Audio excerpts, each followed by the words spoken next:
Daydream Believers with Elle and Elle. Elle, how are you? I am super well. That is good. Well, Elle. Well, Elle. Yeah, I'm doing well. How are you good. going? Yeah, I'm good. That's good. Good. Although I feel like I'm having one of those days where nothing's working. Yeah, nothing's going right. Yes. Nothing is going right. I tried to make pancakes and they were basically scrambled eggs. Yeah. How did that happen? And I oiled the pan. I need new pans. Yeah. I feel like pancakes are one of those things that the first one is always crappy. Isn't that a thing? Like the first pancake is always a throwaway. Yeah. But then everyone afterwards but then should be all nice. of these were throwaways. Aye. Although I still ate them. Oh, tasty. Yeah, but they just look more like scrambled eggs. Or scrambled bread.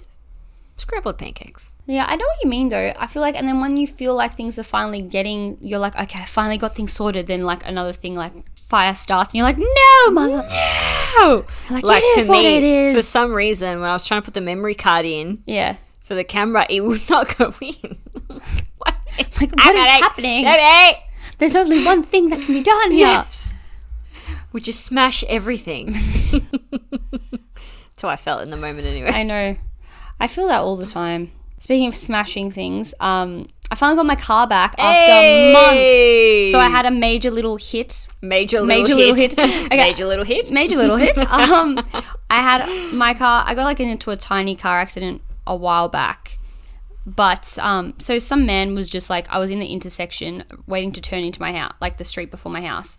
And this gentleman thought that like, I don't know, that it was clear for some reason from the other side of the road and drove directly into me. Like I saw him face first hitting like towards me.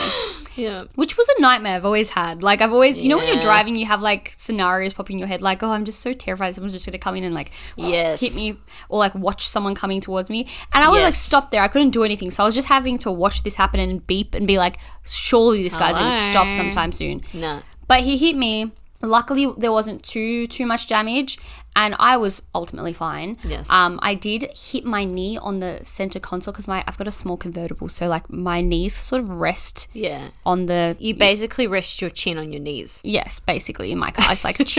But my kneecap kind of pushed in, and I've had a bit of knee trouble since. Not fun. Not good, but my car went in to get fixer-uppy, and my uncle decided that he wanted to like. Respray the whole car so it could look fresh in general. Oh, yeah. So I waited a few months for that to happen. And then when I got my car back, then it wouldn't start. Ugh. And then I had to send it back. And I was like, the battery. And then there was no battery that fit my car. So that happened all in October. And I got my car back this week. Wow. Holy moly. Yeah. That's like 6 months. Yes. It was like 6 months of waiting for my little car. So I've been driving my sister's car. For the last 6 months, and she's not a fan of me. Like, what, the car or no, your me? sister? Like, it's just like she's like, "Why are you taking him? I'm trying to practice for like because she's going for a P soon, and so I've like taken up all her practice time." Oh, I thought you were saying that the car wasn't a fan of you. No, the car is a fan of me. It's a sweetie pie. Good. But that's the first like proper accident I've ever been in. Mm-hmm. I think, knock on wood. Yeah, knock on wood. Yes, indeed. Yeah. Oh yeah, I've dabbled into some accidents myself. Not with any other car though, just me. Oh really? I'm the issue each time. Oh, there's another one besides getting run over by your own car? Yeah, so I got run over by my own car. Another time where I was working at a shopping centre and there was no one else in the parking lot. Undercover parking. Yeah. Just me. But when I reversed, I turned the wheel straight away and I hit a pillar. Oh. I hit a column like smack bang and my car door just had a massive dent. Oh no. I spent my whole 3-hour shift crying. Oh no. Because I'm like, what are Mum and Dad going to say to me? I don't know. Like, I just ruined everything. That was me, the whole shift. To the point people were coming up to me because it was at like a major retailer. Yeah. People were coming up to me asking me where the kids' clothes were and I'm like, it's over there. Okay. And I got snot running down. That's how bad I was. I was crying the whole time. But no one told me to go home. That's interesting. Everyone's like, you don't want to take a break in the back? Get back to work. And I didn't think to take a break. I was just like fixing the clothes. I'm like... my God. That is hilarious. Oh, that reminds me of crying at work so many times. I've cried at work so many times. So many times. I remember, so I had a Christmas casual job when I finished high school, and it was again at like a teen retailer shop. Yeah. And it was in the period of time where it was like just near Christmas. So it was the 36-hour night. Oh, yeah. And so I was working a really late night shift. I think I started 9, but I was finishing at 4 in the morning or something like that. Stupid. It was ridiculous. But so on my break, I went and checked my phone. I was walking around through different shops while I was checking my phone, and the boy I was seeing at the time kind of said made a comment being oh, I think it's better if we aren't exclusive, blah blah blah. And he was so interested in being exclusive before that, so I'm what changed? What happened? Yeah, no. And I remember being sunken feeling. And then after that, I got back to work, and I was folding things, and I was just sitting there, and tears were strolling down my face as I was folding things. And then coincidentally, don't tell me he walks in. No, but another old flame walked past. God, and I'm memories of every person that just wants to reject me. Everyone just so happened to come into that female teeny boppy shop. And I was oh. And then I remember a family friend walked in, and they're oh, do you want to help us find stuff? And I was wiping away half my tears. And then I was talking to them in general, helping them. And then I got told off by my manager for helping them. And I'm isn't that your job? That's my job. And she didn't know that I knew them. She just told me off. And I was this place sucks. I'm not staying here after Christmas. I quit! Yeah. Dude, sometimes working in retail jobs, there's some retail places that are so lovely, and then there's some retail places where they work you like a dog. At where I was worked like a dude. When they're just so pedantic about certain things. Yeah. And I remember back then there was a girl that needed time off because she had her uni exams coming up. Oh, yeah. And they were to her, you need to really work out what your priorities are. Oh my God, I had the same conversation with the supermarket. Yeah, what the hell? I'm sorry, my priorities are my uni exam, not me if I want to work at bloody Woolworths the rest of my life. Yes, oh my God, that was me. I worked at a Coles. Yeah. I worked at a Coles. Yeah. Right? I had my year 11 exams, and I go to them, can I just have this one day off? Because I just want to start. I had 2 exams the next day. I just wouldn't mind studying on that night. Yeah. And then they were hey, it's year 11. Who cares? And I'm I care. I care. This is my life. And then, get this, right? I walked in that next shift that I had, and they called me into their office. And they were we're disappointed that you're not taking this shift. Meanwhile, I had never dropped a shift. I worked every shift. Yeah. I thought I was a competent worker, ignoring the fact that I wore that "Hi, I'm new" badge for 2 years because I wanted everyone to think I was new. Yeah. Right? All that aside, I looked at him in the eye and I was I quit.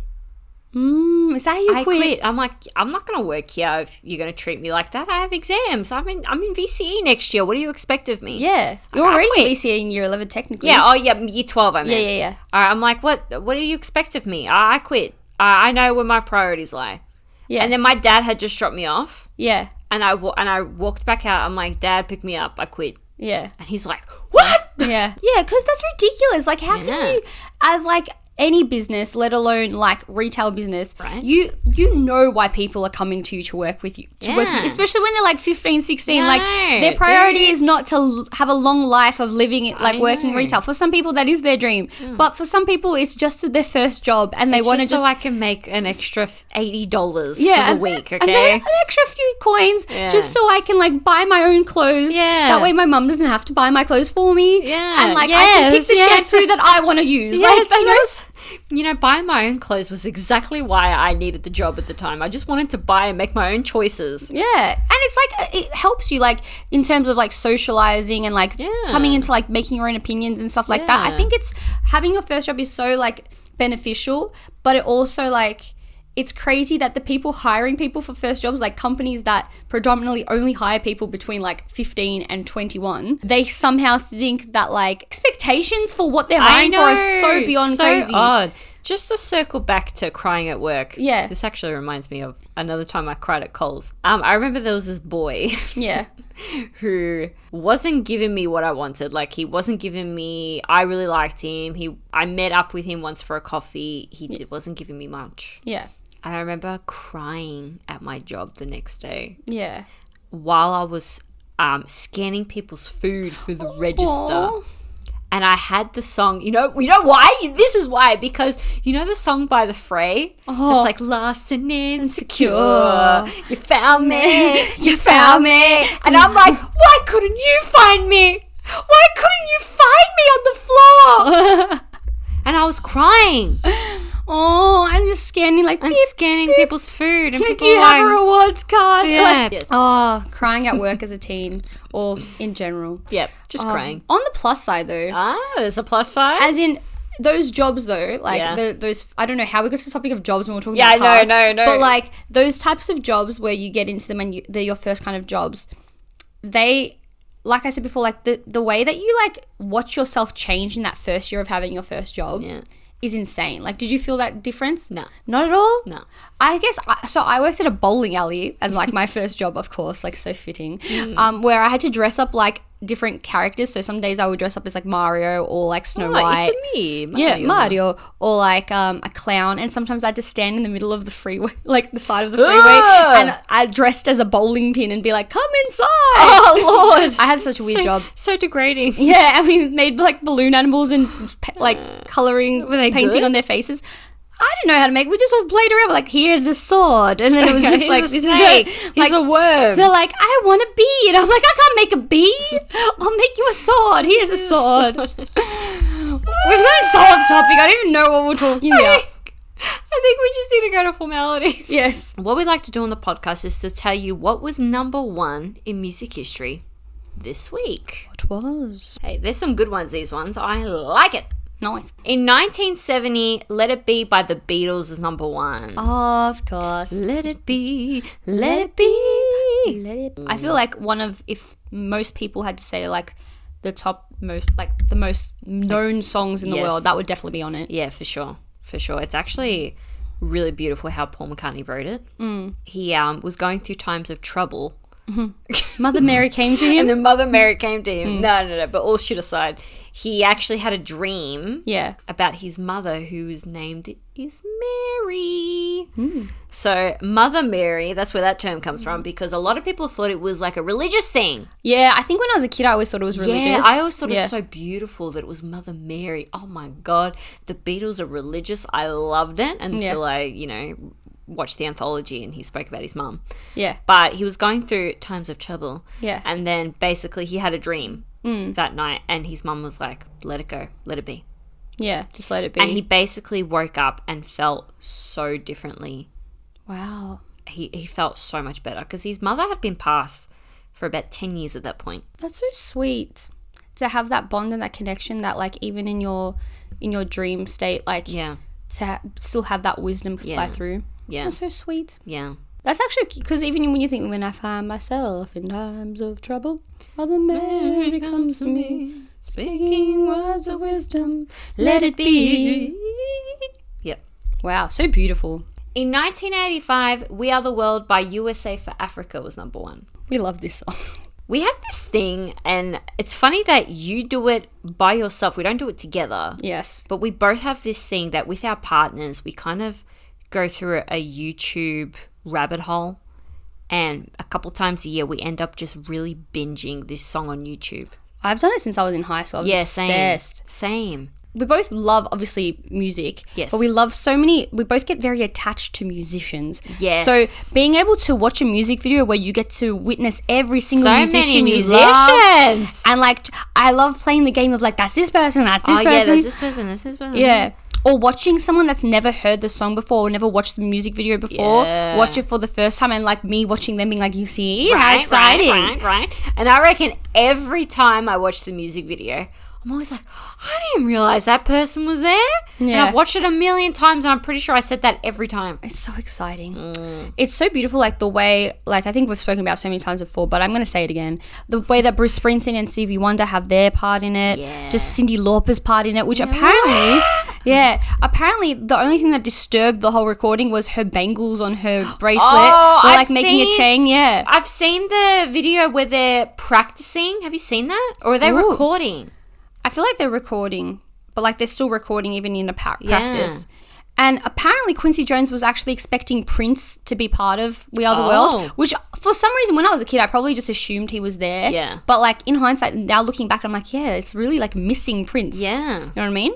And actually, coincidentally, Huey Lewis sung his line, which, guys, at the moment... Love Huey Lewis. At the moment, we are like... Huey Lewis is like our man. Yes, come on the pod. Please. Huey Lewis and the news, please. Yes, please, please. But yeah, so that was the part that Prince was meant to sing. Oh, wow. Yeah. So and Huey Lewis was like, all right, Huey, you can come. Yeah. It was like that? Yeah, well, maybe like they're just like, you get a little solo all right, part. Yeah. But apparently Prince didn't show up because he thought the song was terrible.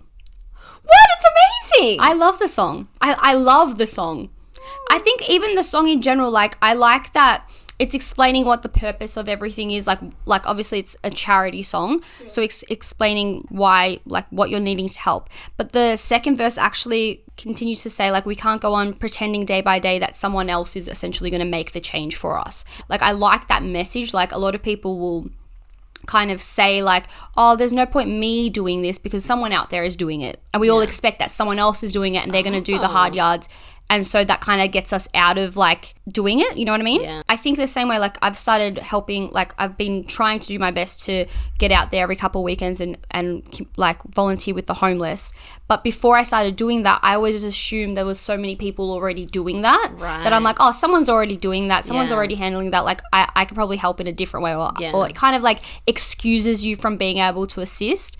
But until you actually go there and witness like, hey, like, there's never enough people that can help doing that. And, like, there's probably less people than you even imagine actually volunteering and helping. Yeah, I was going to say, I reckon what you can imagine how many people are out there actually doing the thing is probably less. Exactly. And I think that was really special to put that in the song. Yeah. Yeah. But the song is, like, one of the most successful charity songs of all time. And it always gets put in the same category as the Band-Aid. You know it's Christmas time. Which can be... Christmas time. It's a grand song, but still We Are the World tops. Come on, it tries. It tops it. It tries. It has George Michael. Oh, George Michael, yeah. Yeah, and Boy George. Yes. And... I just think of British people. Yeah. Bono. I love Bono. Is Bono in it? I don't even think he's in it. Yeah, maybe he might be. In 2008, Touch My Body by Mariah Carey was number one. Touch my body, minimum flow, wrestle me around. What isn't nice about Mariah Carey? I really enjoy a lot of her songs. Oh, she's just freaking wonderful. And did you know, Will? Yeah. This is the first song to mention YouTube. Really? Yeah. When does it say YouTube in that song? Let me tell you now. So the lyric is, if it's a camera up in here, then I best not catch this flick on YouTube. Yeah. Right, guys? right. This flick. Ooh. Yeah, it's on the tube. Interesting. Mm-hmm. Wow. And also, did you know that this was her 41st song to be on the Hot 100? 41st? 41st! Are you kidding me? Gosh, she's amazing. Yeah. Man, isn't it crazy that there's so many people out there that are like, oh, yeah, the chick that sings the Christmas song. I'm like, no, she sings way more so much more than the Christmas song. Birthdays. Ooh, what we like to do on the podcast is tell you who you share a birthday with. If you were born on the 28th of August, you share a birthday with Shania Twain. Ooh. But guess what, Elle? That don't impress me much. Oh, man. Her songs, let me tell you, you could go anywhere. I reckon in any country with any generation of people. Yep. And if you hear the let's go, girls. Yeah, like any person of any gender, any age just gets up.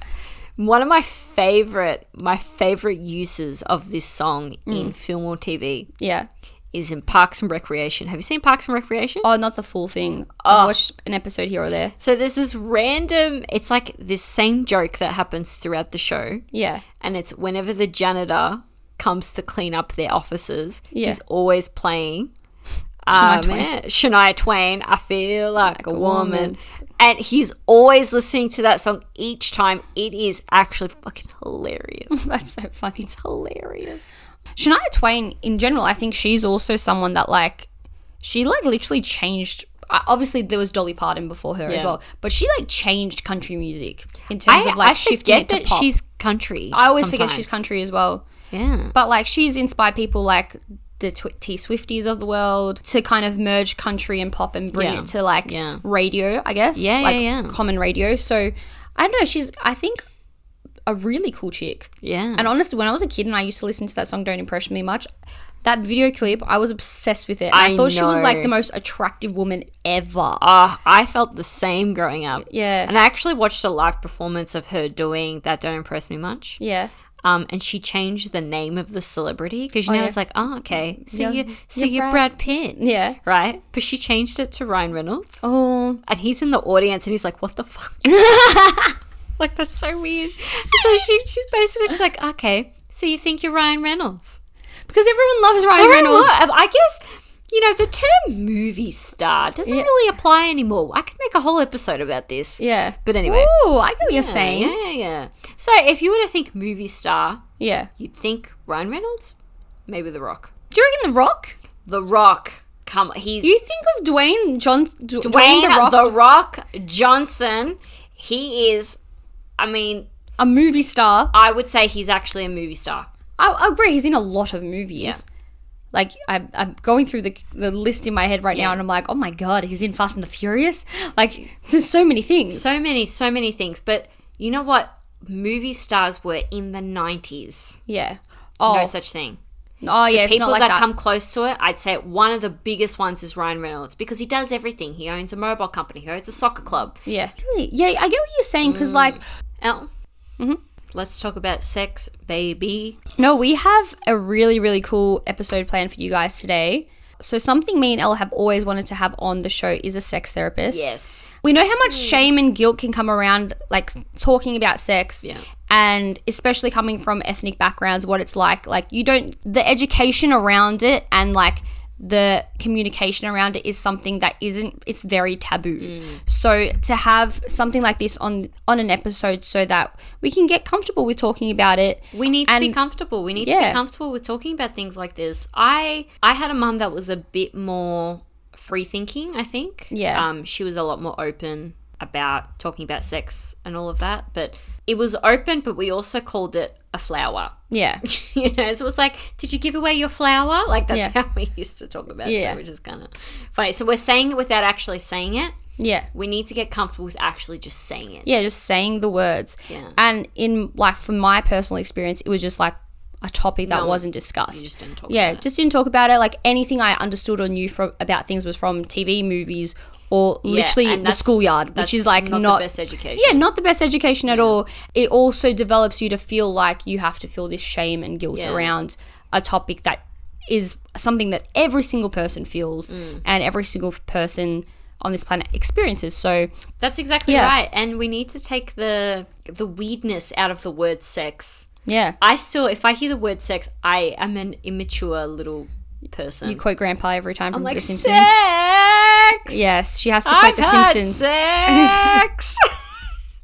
What's wrong with hearing your old man talk about sex? Well, even for me, right? Can't help myself. Yeah, but for me, I'm the opposite to that, where I'm like, I can't even quote it. Like, I'm like, my God, really? Well, sometimes I can definitely talk about it, but it's just like, I can say the words, but I still inside, it's like my body is rejecting it. You can get the I get the, like, oh my God, I'm like, what am I saying? And so even though it's become more comfortable to discuss and communicate about, my body still is in like fight or flight response. Yeah. Which is really, really interesting. And I think it's something we definitely will continue to talk about for episodes to come. Because there's so many avenues and so much you can talk about in regards to this. But we have a guest that's going to help us with all of this chattery today. Today's guest is Dr. Kate Balestrieri. She is a licensed psychologist and a certified sex therapist who also runs her own podcast about the same subject. It's called Modern Intimacy. Make sure to check that out. She works all around helping you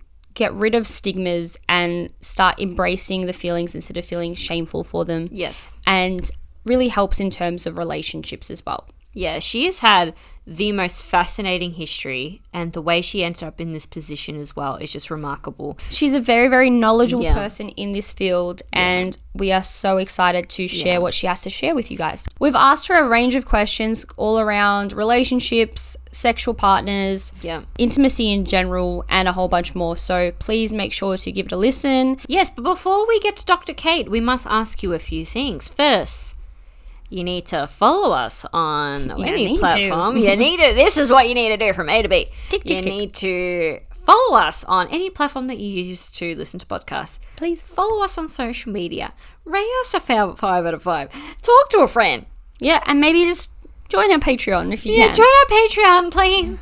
Yes. Clearly, there's a criteria checklist. Yes. Please tick, tick, tick. Tick, tick, tick, guys. Tick, tick, tick. We love you. Love you, please. We're not desperate. All right, guys. We'll be right back with Dr. Kate. We are back, and we're here with Dr. Kate. Hi, Kate. Hello. Hi. How are you both? Good. Good. How are you?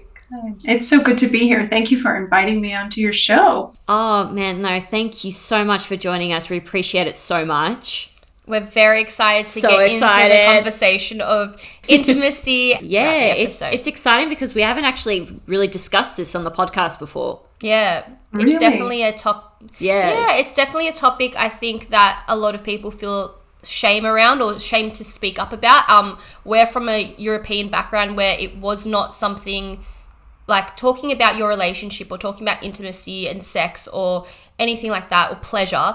It's not something that is openly discussed. Yes. And so I know for myself, I felt a lot of shame around that growing up and even as an adult now, which kind of leads us to our first question. So if you would like to tell us a little bit about how you got into this and what drew you to working in this industry. Yeah, so my career path has been it's had a few interesting turns. So psychology is a second career for me. And initially I was selling health insurance and employee benefit plans many, many years ago. And I went back to grad school because I wanted something that was going to be a little bit more creative, right? When you think about your profession lasting the span of maybe 40 years, it's so important to find something that you're going to be able to really enjoy. And for me, studying human behavior was always a pastime, and I thought it might be an interesting full-time career. And I was so right, and I'm really glad that I took this path because it started with me focusing a lot on clinical and forensic psychology. So I worked in different prison settings with convicted sex offenders and non-sexual violent offenders. And I did that for many years, doing evaluations, treatment, and expert witness testimony. From there, I moved into more of like court evaluations, parenting capacity evaluations, custody evaluations, things of that nature. And then I started working in private practice and got more into the space of helping people heal from trauma and improve their relationships, and also to improve their relationships with sex. That was really important to me, especially given where my career started. Of course. Yeah, wow. Well, that's so amazing. It takes a lot of courage, like to work with people in around that space. Like, how do you in that space and hear stories of such trauma and sexual experience and not let that affect your day-to-day life outside of work? Because I feel like for me, there are certain areas where I feel like I have to put the border up because I know my anxiety will get the best of me hearing certain stories come through. It's such a great question, and I wouldn't want to give an impression that providers who work in that space don't get affected, because they do, they can and they do. And also, one of the things that's really important is having a really proactive practice of self-care and getting a lot of supervision and consultation so that you have a space to process the things that you're hearing, especially when you're working with folks who exhibit a lot of boundary crossing behavior. So, just really having a robust self-nurturing and self-care practice kept me pretty even. But also, I grew up watching true crime and reading Stephen King books when I was in elementary school. Love Stephen King. I think love it. I think my brain just sort of evolved to this place where it took a lot to really get me outwardly upset, right? Visibly upset. So I just don't hear a lot that shocks me anymore. And I think if we look at what ER doctors go through, I think it's probably very similar, right? When you see enough high acuity situations over time, you build up a level of expectation that things are going to be stressful. So it can take some time when providers leave that space to thaw and kind of not feel so calloused, if you will. And I don't mean calloused and not empathic, but just sort of impenetrable. I think it takes a special kind of person to be able to be in that industry. And you must be a very strong person at heart. I mean, maybe I just have a penchant for masochism. I'm not sure, but... Yeah. I really agree with that, like especially in terms of making sure you're doing your own provision work and taking care of yourself in that time that you're not with your clients. I think that it like cleans up your energy. If that one of our favorite questions that we love to ask people, it's kind of our way to looking into your soul in a way. Oh. We like to know 3 songs that you personally feel connected to. All time or currently or any of the above? Any of the above. Whatever just comes to you, whatever speaks to you. Yeah. Well, I love this question. This is such a fun question. And I can think of so many songs that have been wildly impactful throughout my life. I've just always been really connected to music and movement and emotion that music can evoke. So the 3 songs that come to mind for me straight away, there's a new one out by Ray LaMontagne called I Was Born to Love You. Are you familiar with Ray LaMontagne? No, actually, but I want to listen to the song now. Yeah. I Was Born to Love You sounds lovely. It's really lovely. And Ray LaMontagne is one of my favorite artists. He's got this beautifully raspy voice and kind of an acoustic, bluegrassy, bluesy, jazzy sort of sound. It's really interesting depending on which album you listen to, but there's always just so much soul that just is emanating through all of his vocals. And I just heard this new song recently and it stopped me dead in my tracks. It's such a beautiful I love that. Yeah, it's such a beautiful ode to whomever it is he was born to love. It's really gorgeous. How beautiful. Yeah. And then another one that I love, this one's kind of a little older.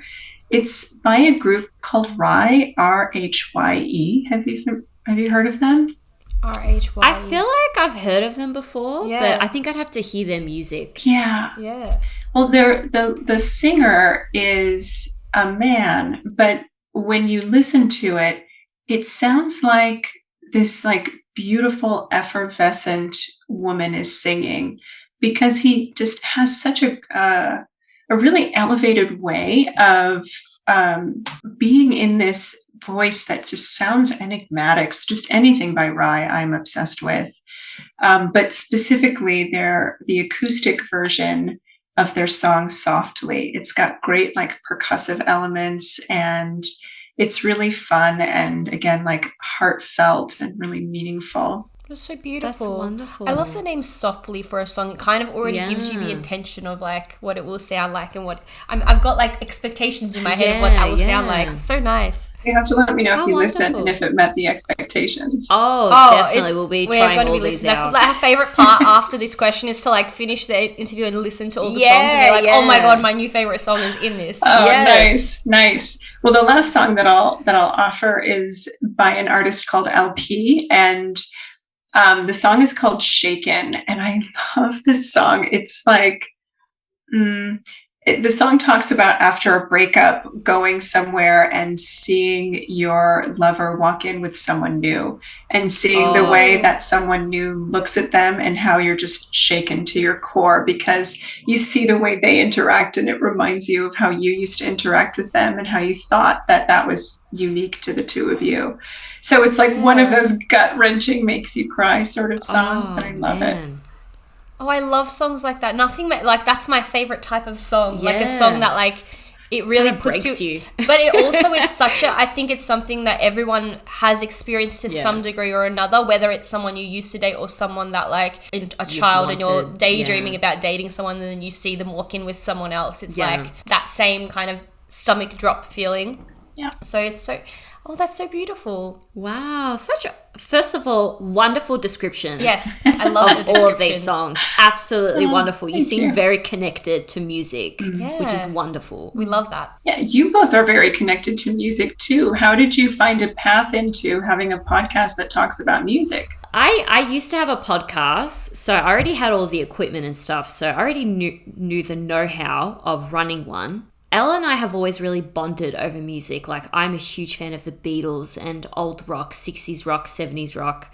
So that's where my heart is. And we've bonded over it for so many years. And because Elle is the relationship coach, we were just kind of talking one day and Elle was like, oh, I'd love to do a podcast about music and her coaching. And I was like, well, I know how to make one. It just kind of happened, you know? Yeah. That's awesome. I really wanted to make a podcast like talking about the things like I'm learning about human behavior and about mental health because I suffer with OCD and ADHD. So I wanted to do something that could incorporate that. But I wanted it to also play to like not feel like work. So to play with like passions.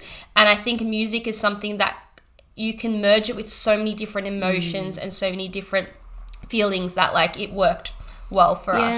And we feel like we can appeal to a lot of people because of Elle's background, and I had my first child during the pandemic. We're able to cover motherhood and mental disorders and just a whole range of different things. Wow. In a very lighthearted musical way. Like sleepovers and hot chocolates. And then let's cry about our parents, what our parents' divorce went through. Like little things. Let's cry until we laugh, you know? I love it. I love it because it's so human, right? It's so real. So we're thinking through all these questions we wanted to ask you, and we're like, okay, which kind of way do we want to go into it? How do we want to approach this? So we thought we'd try and just have a look at like what questions we personally want to hear and questions I've had from my clients and just questions we've had in our like question box as well. And one of them that kept coming up was how to keep the spark alive when it's a long-term relationship and you've got life getting in the way, you've got children at some point, so you're just gotten married, work.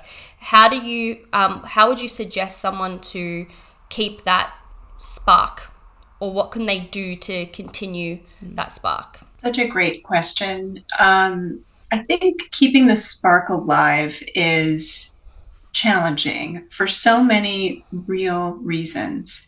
We're not always in a state of active desire. And over the course of our lifespan, our relationship with desire and the kinds of things that we desire changes. So it's normal to experience shifts in interest in sex to begin with. But when you're with a partner for a really long time, what can happen is you develop a lot of closeness and connection, right? And you need to. That's the whole part of it. That's the whole point of a long-term relationship, is the safety in that attachment together. But attachment requires safety and closeness, whereas lust often requires newness and a bit of space, right? So there's this constant tension between we want to be close and attached, and we want to have some space so that we can actually desire each other, because too much closeness starts to feel like your family.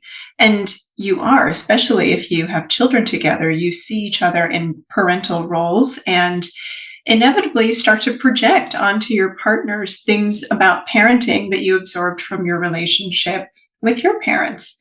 So it's really about creating a lot of intentionality to keep the spark simmering and then allow it to have moments of expansiveness. And what that often looks like is keeping a practice of individuality, so that you and your partner are constantly attending to who you are as individuals, separate from your role as each other's partner.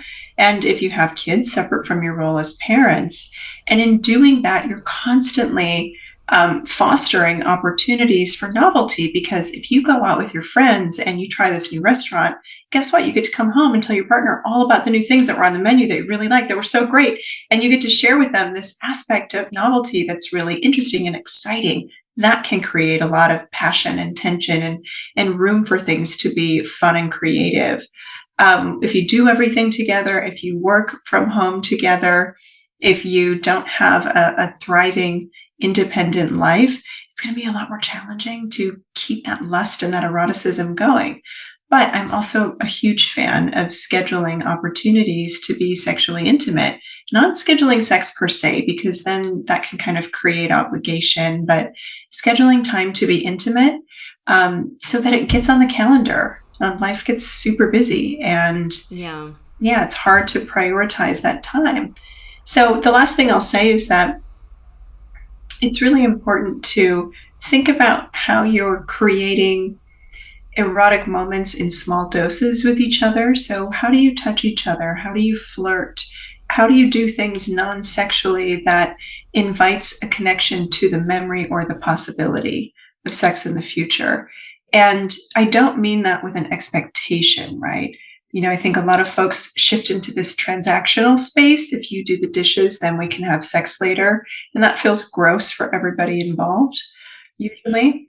But if you're creating opportunities to support each other and set each other up for success, and you're tender with each other or not, whatever floats your boat erotically, right? Like build that into the fabric of your everyday, and then foreplay starts the minute your last sexual experience ends, and you've got a lot that's been building for the next opportunity. On the other end of this, and this is something I've experienced in my personal world as well. Actually, I have a question before I get into that question. Do you believe in the term of the spark? Because this is something I question. Like, do you believe that feeling a spark is an actual thing? Someone, like, do you think that that's something we've kind of developed to feel over time, or is it genuinely something that we feel? How are you defining spark? I feel like, how do I explain it?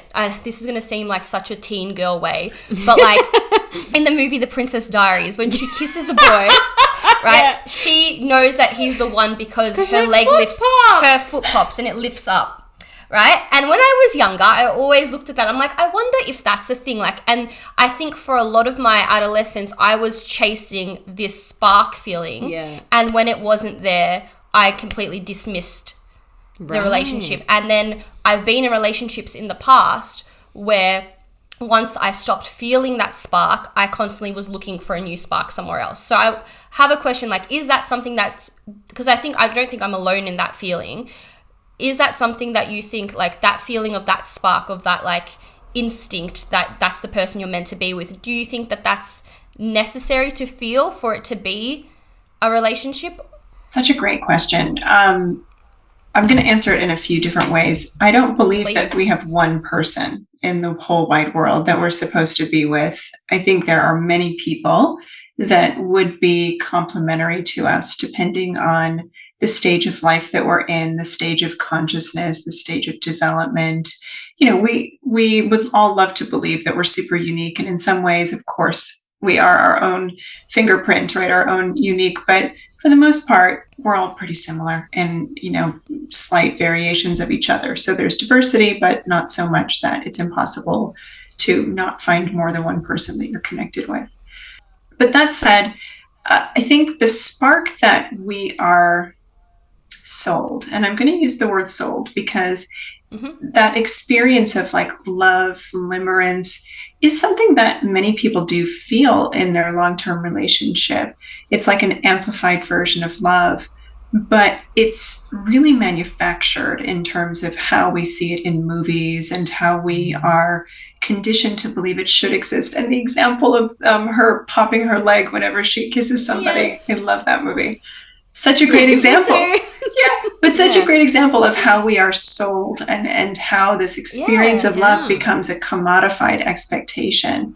So we go through stages of development in long-term relationships where lust is the starting point, and that usually lasts about 2 weeks to 9 months, depending on kind of each person's unique temperament and biology and fantasies. But as you've been with somebody for a while, the opportunities for novelty start to die down because you get more and more familiar with them. So there's not as much dopamine, and we move from that lust place into the limerence or the love drive, and that takes over. And that usually lasts from about 9 months up to 2 years, of course, give or take some time. And the theme of this space is joining and merging. So we feel that really high octane experience of love, or what people might call the spark, in those moments, because it's like, wow, we are one, we're joining, we're merging. Oh, it's amazing. But dopamine starts to wane even more in that period of merging, and we feel more safe.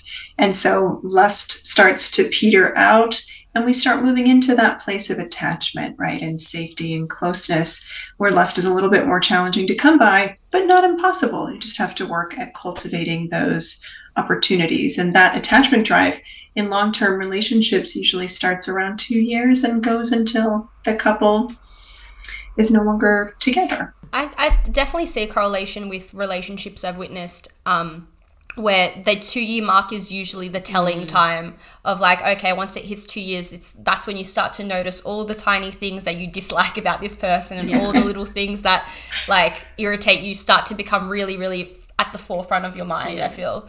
And it's like it's whether you want to continue working with that person and continue like pushing to kind of say like, I love this person regardless of how they of the irritable things that they do, and move forward, or just be like, I'm out. Right.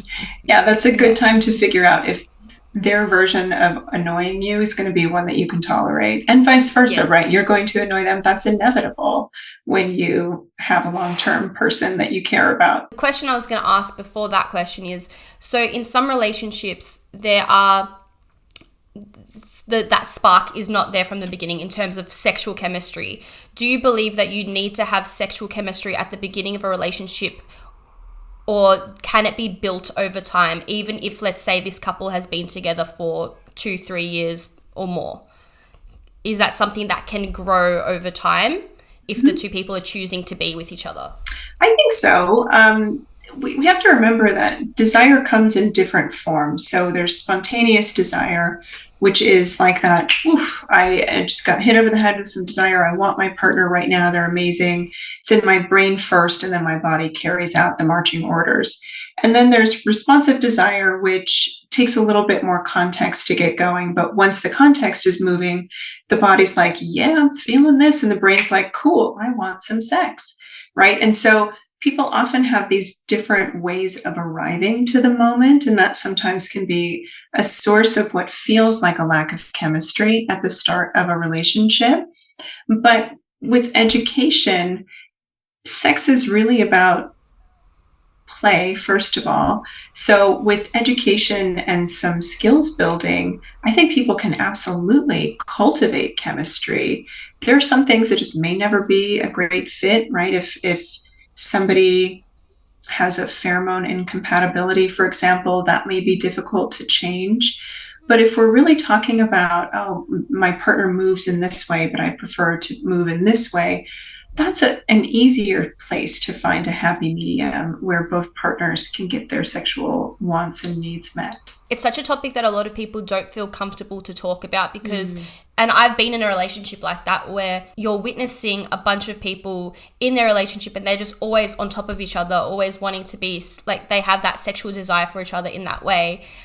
And it's hard to ever announce that like you're not feeling that way, to another couple or to another person because you're like, well, why me and my partner not the only ones that are not feeling that way towards each other? But we feel so much, everything else in our relationship is like 10 out of 10. It's just that area. And I think something like that I personally believe is that I do believe sex is an important factor in a relationship, but I wouldn't say it is like a defining factor of whether a relationship can be successful or not. Would you agree with that? What I would say about that is that it really depends on how both partners prioritize sex. And there's going to be variation over the lifespan, as I said before, about how important sex is to each partner. But definitely folks who are more compatible in terms of how important sex is will probably find a lot more sustainability. It can be really challenging when folks have a really different relationship with how they prioritize sex or their interest in it for a sustained amount of time. But couples can work together to find a common ground. And I think the thing that gets in the way of that happening is that people so often overcouple their relationship with sex with how much they care about each other, and will think to themselves, wow, my partner doesn't have much desire, so we must not be a good fit. Or my partner has more desire than I do, so we might not be a good fit. But we've got to learn how to untangle the emotional from the sexual and from the physical. And when we can separate that, there's room for us to, again, like find a space that feels much more equitable when it comes to pleasure and how pleasure is achieved together. Yeah, I really like that you said that, to separate the emotional to the sexual, because like especially a long-term marriage or relationship, you go through so many different experiences in your life where, let's say, maybe you're experiencing grief for a period of time, or, you know, a depressive episode, or even a happy episode where your desire changes. So, and it's no fault of your own. It's more of an external situation. So if you're not having a lot of desire in the moment, it doesn't change how you feel about your partner. It's just more the circumstance that you're in that's changing the way that, you know, you think about sex in that moment. But it doesn't mean that you look at your partner any differently. Yeah, it doesn't have to mean that. Sometimes it can mean that there's relational distress, right? For some people, their sex drive is really intimately tied to how close they feel relationally with their partner, but not always. And when we, as a world, are coming out of this pandemic and really still, I think, scratching the surface to understand how the pandemic affected us, one of the things that I keep hearing about is that there are so many couples who are getting divorced or breaking up because they lost desire for one another, or so they thought during the pandemic, during isolation periods.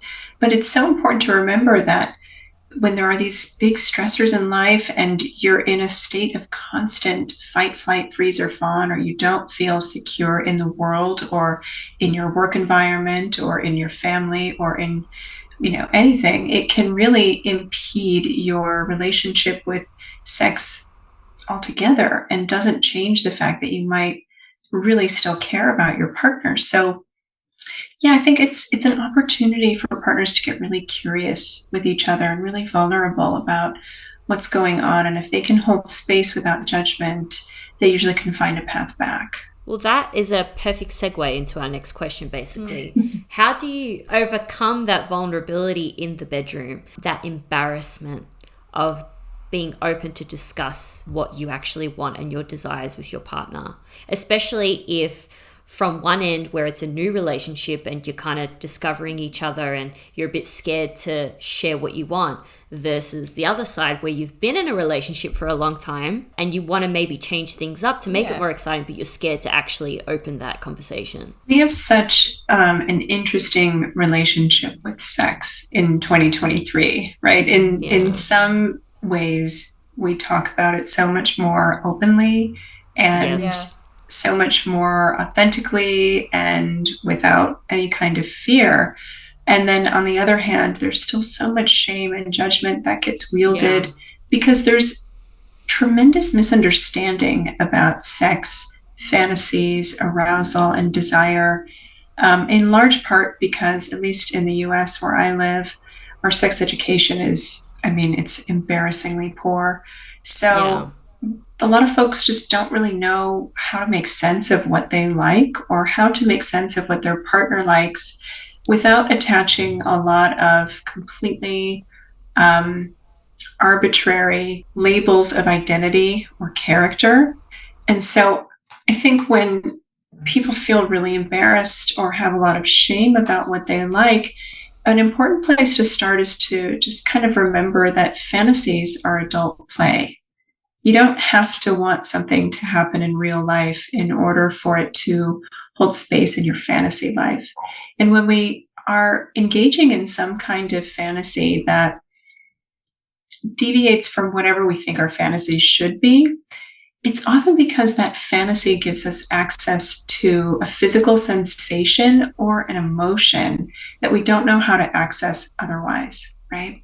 So for a lot of folks who feel embarrassed about a kink or a fetish that they might have, I'll often work with them to help them explore what is the sensation or the emotion that you're trying to access there. And maybe that's the way to start talking about it with your partner.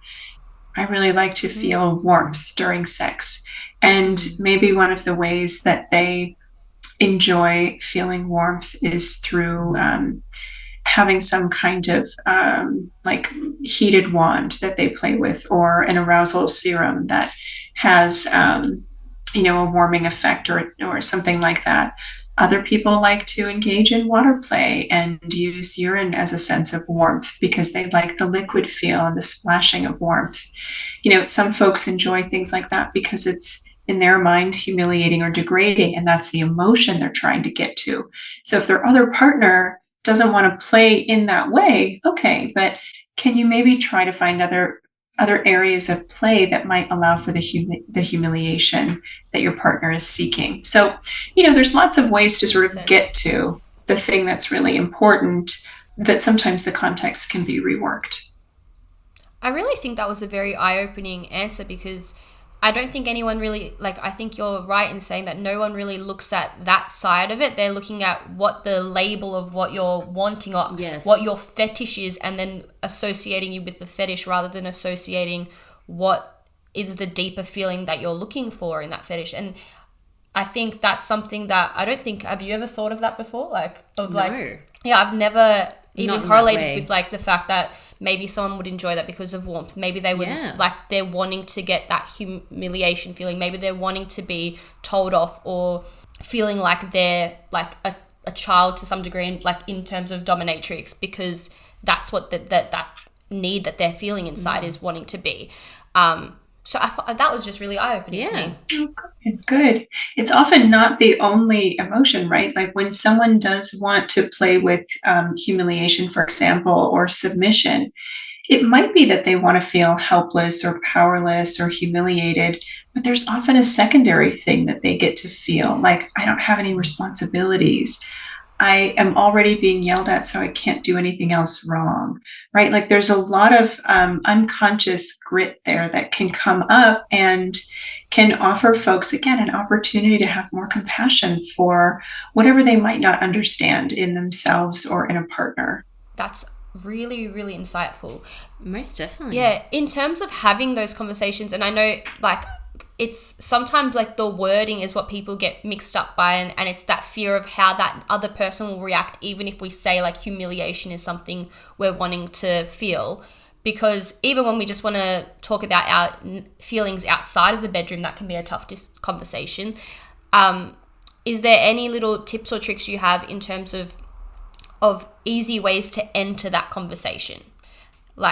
Easy lines to start that conversation off with, because I know for some people they'll feel yes, I want to somehow get to telling them I feel like that's the need I want, but how do I get to that part? Yeah, well, I generally recommend that if you're going to start this conversation with someone, to first check in and make sure they have the bandwidth for this conversation. And that can sound something like, I'd love to talk a little bit about sex and some things that I've learned about myself or that I know about myself that really turn me on.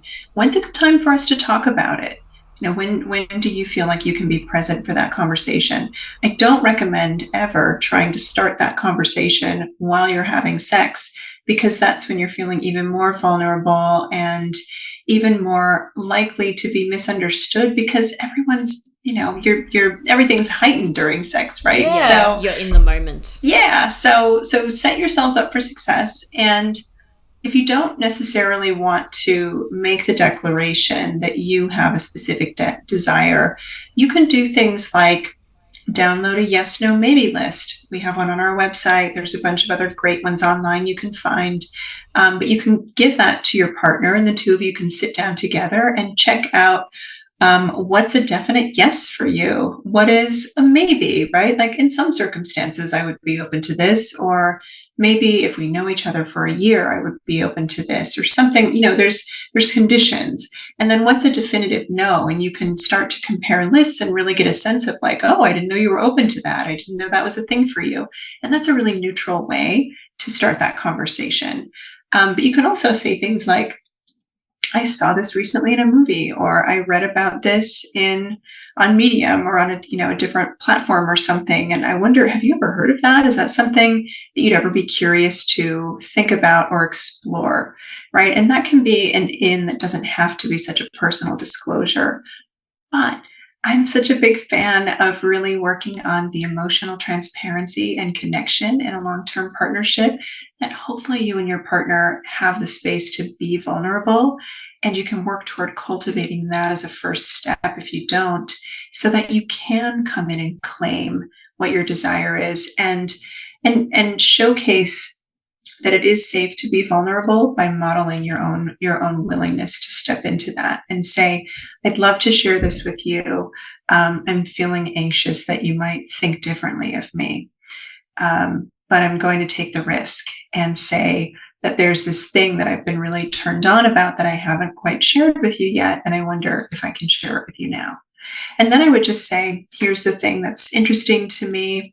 I wonder if there are any things that you'd like to share with me about what's interesting to you, or if you have any questions or reactions. Beautiful. And I think that's where, like you mentioned earlier, the curiosity would come in. And because I think it's very easy for us sometimes to say what we're interested in, and if we get an answer back from our partner that shocks us, to straight away go into that judgment mode instead of also giving them the curiosity that you're expecting them to give you. So I think something to be mindful of if you are having those conversations is to also yourself maintain curiosity and go in with an open mind.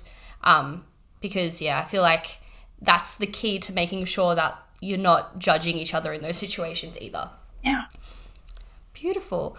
Another question we had was that I know a lot of women are experiencing, and I'm sure a lot of men are experiencing as well, but particularly women, and particularly with medications and stresses in life, what to do when your libido goes down because of medication or because of stress in life, and because I think even as women, it's when our libido goes down, we notice like our mood shifts with it, and it's not something that we're choosing at that period of time. And I think when medication comes into play with that, like what are things we can do to sort of raise that libido?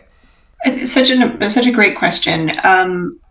First, I'll just harken back to what I said at the start of the episode. We all go through different seasons with our desire for sex and our libido. So it's okay if you're okay with a change in your libido. I work with so many people who are feeling pressure to fix, and I'm putting that in air quotes, fix a problem, because they're worried that their partner will be disappointed or may leave them or may cheat on them if they don't. And so that's not really a libido problem per se. That's a relationship issue and a trust issue.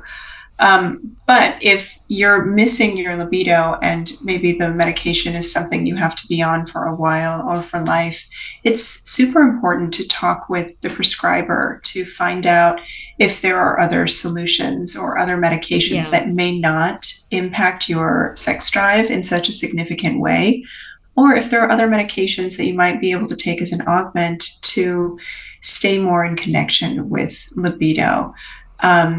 I'm not a prescriber, so I can't go into too much detail there. But outside of that, it's really about like finding other kinds of relationships with pleasure. And that can really open you up to, even if you don't have a tremendously high sex drive, being so curious and invested in cultivating pleasure and creating more expansive opportunities for a wider capture of what can be exciting and pleasurable together or on your own. I think similar to what you said earlier about the trust, that kind of falls into the other question we had, where in a lot of relationships we'll notice that, especially new relationships, and is judgmental of their new partner's past history, past sexual history, past dating history.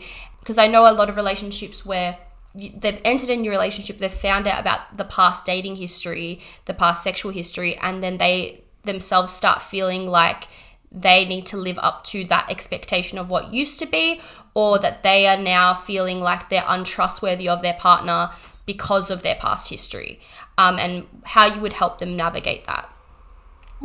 Great question. Wow.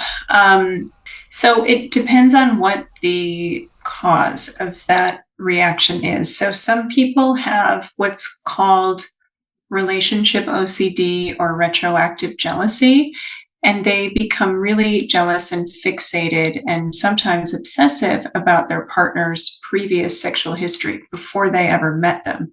And that's usually related to a lot of feelings of insecurity, or some unresolved attachment wounds and fears. But usually it's around feelings of insecurity.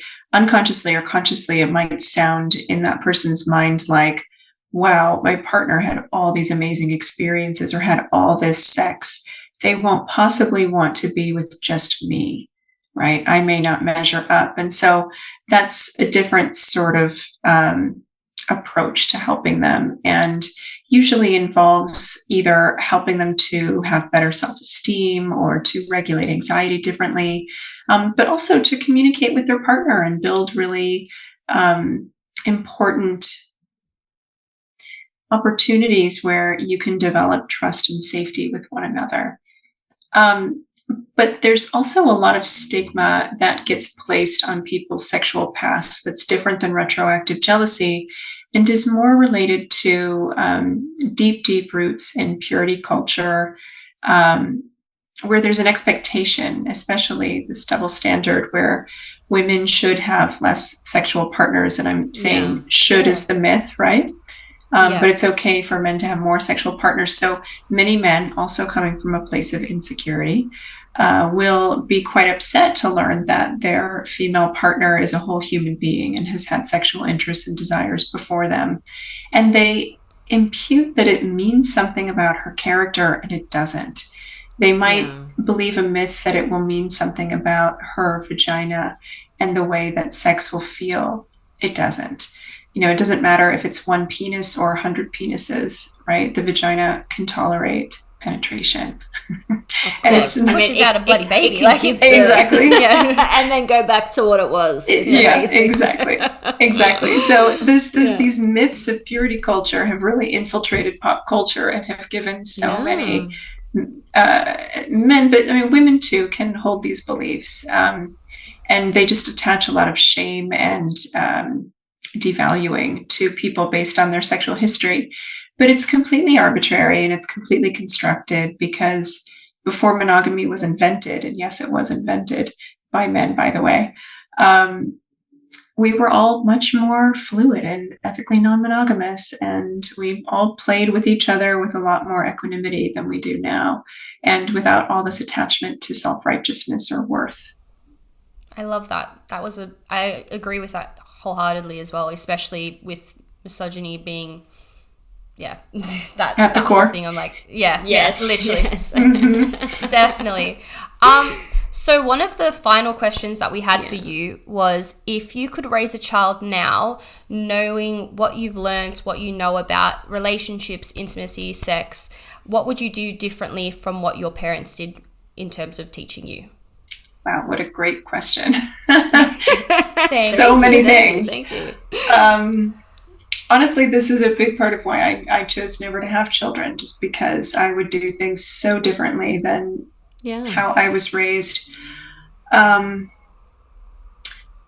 So part of what I would do is really approach my children's development with much more guarding about gender-coded behavior and conversations. What I mean by that is I would not emphasize anything that is good for boys or good for girls or not good for boys or not good for girls.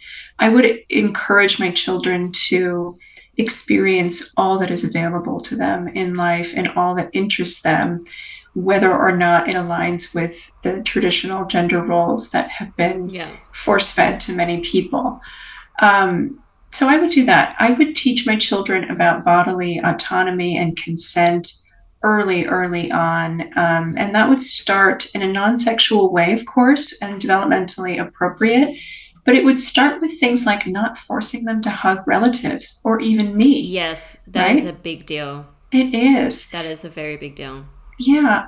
I think a lot of parents, they're so well-meaning, but they encourage their children to fawn to other people. And that creates in their children a higher likelihood and susceptibility to then being abused by someone who abuses their power later. So I would encourage my children to have a voice that is loud and strong and believed when it comes to their body and their body parts and their boundaries. I would teach them the proper words for their anatomy and not give them cutesy, shameful words, because even though it might be cute and fun, it can be really confusing and can convey a message of shame or needing to be quiet or secretive about body parts. And again, that creates a higher likelihood of children being sexually victimized because they're less likely to talk about it, to name it, or to feel confident that it's a part of their body. I feel like I could go on, but I'll stop there.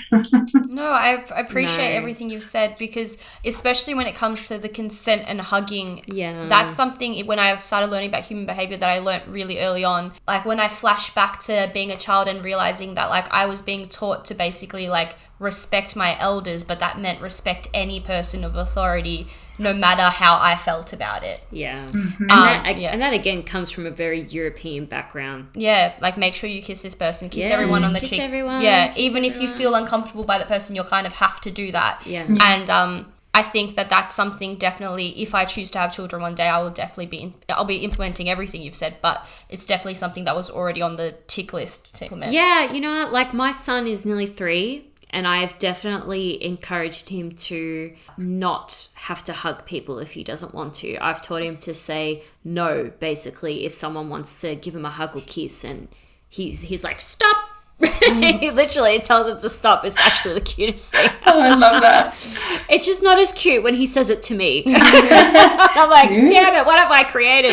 Right. But no, so I love that you said that, because I 100% agree. You shouldn't force kids to have to hug or kiss or in an innocent way. And I love that you said to teach them the proper terms for their anatomy, because I 100% believe that as well. Yeah. I actually saw a TikTok about that, which made me decide, because with sexual predators, they will use the actual term.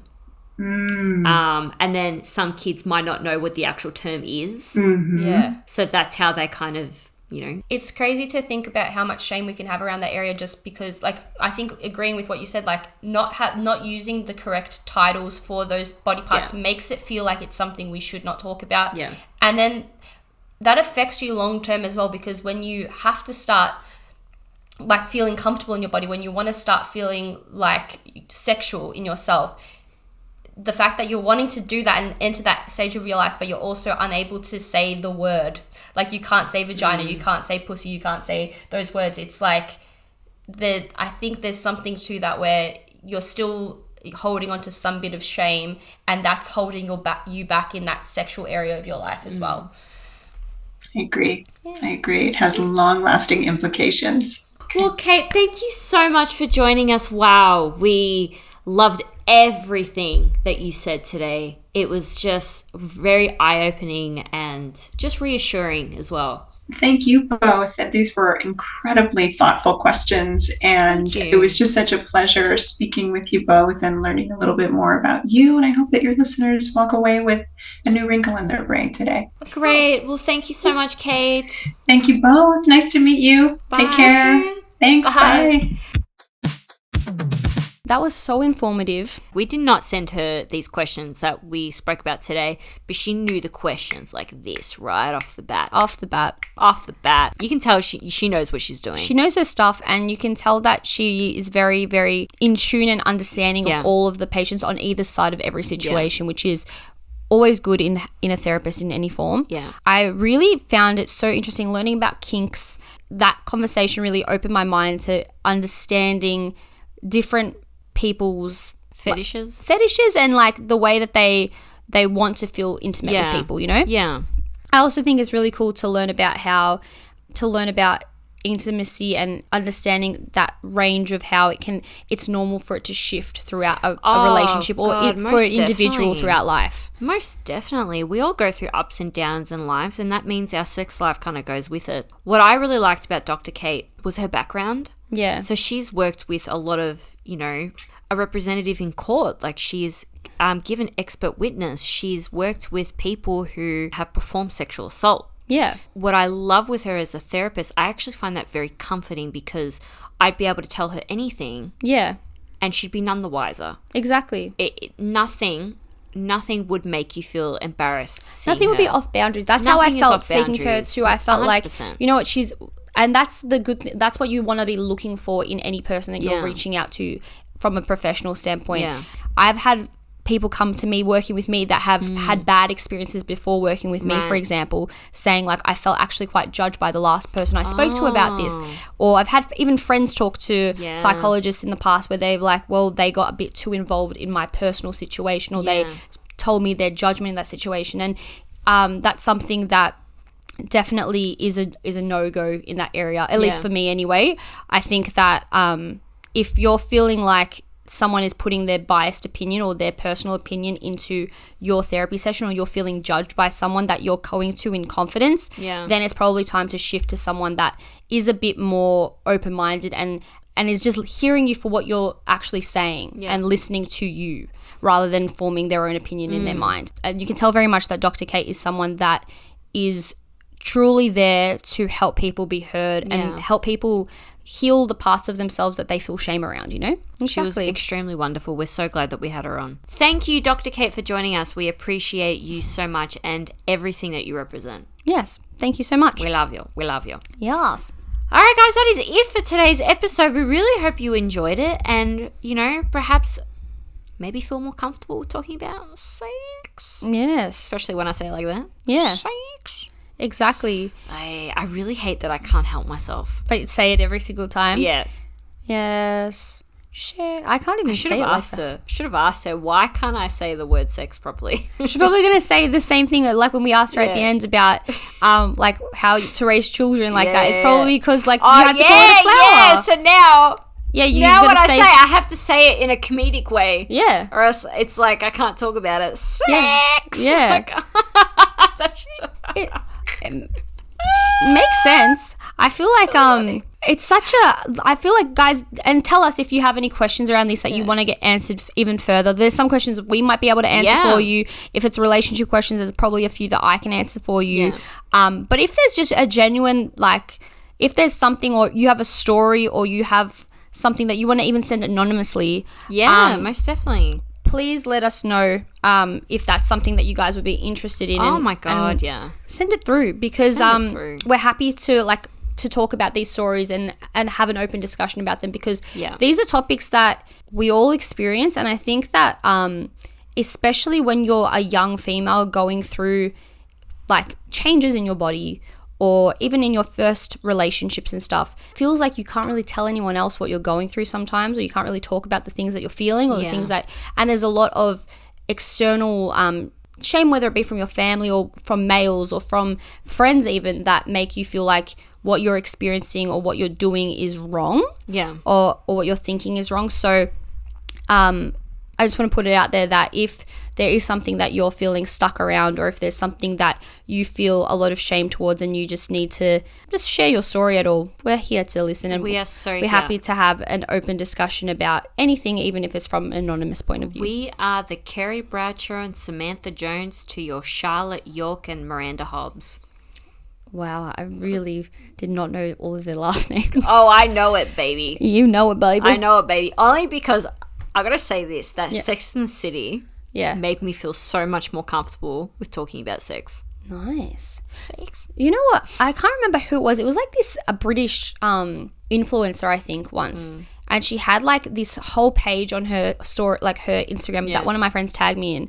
And it was, she like asked everyone on her stories to share a story of like an embarrassing sexual interaction they had when they were a child, like, or like watching sex on the TV on a movie with your parents. Yeah, or like sexual desires you have that you're ashamed of, for example, or things that you did as a kid that you're kind of embarrassed of. Because there's no secret of a lie that, like, I feel like from my experience anyway, and from a lot of people I've spoken to, that girls tend to explore that avenue a lot earlier than boys do, which is something that I think a lot of girls don't even know. I feel like it's so unheard of. It's so taboo to talk about that experience and that. Because they always say boys think about sex this amount of times, but no one talks about how much girls think about sex. Yeah, and how much that desire is there as well. And this is something that I definitely want to have a conversation about on an episode altogether as its own topic, just having sexual desires as a woman from a young age. Yeah. And trying to understand what your expectations of your own sexual life will be going forward. But yeah, I remember that influencer had like a thread where you could just go on her stories and it was just people saying the most, anonymously sharing like their experience and what they would feel when they were younger, what they would do when they were younger, and that they had so much shame around, but because they let it out and said it out loud, so many other people would respond and be like, oh my god, I did that exact same thing too. And I remember even if I didn't relate to those exact experiences, it relieved me of so much shame I had around the experiences I had, because I was like, oh, like other girls thought about this at this age as well. Other girls had their desire at that time as well, because even with your best friends sometimes you don't feel comfortable talking about that stuff. So I think that it's definitely a topic we need to embrace more of. I think so. I would love, my dream out is to have our community of listeners to feel comfortable enough to not feel shamed about anything, and to, if they want to discuss something with us, we can. We provide them that safe space. That's what I want for everyone. Exactly. Same here. So yeah, guys, if you did have a topic that you wanted to share on the podcast, whether it's we can read it out anonymously or if you just want to personally email us about something you're going through, please feel free to. Our email is all in the descriptions below. Yes, indeed. Yeah, and you'll be able to find all of Dr. Kate's information as well down below. Yes, that's exactly right. And every song that we mention in every episode is on our Spotify playlist, so make sure to check that out. That is also linked down below. Thank you, guys. All right, guys, we will see you next week. Bye-bye now. Bye-bye now. Bye-bye now. Bye-bye.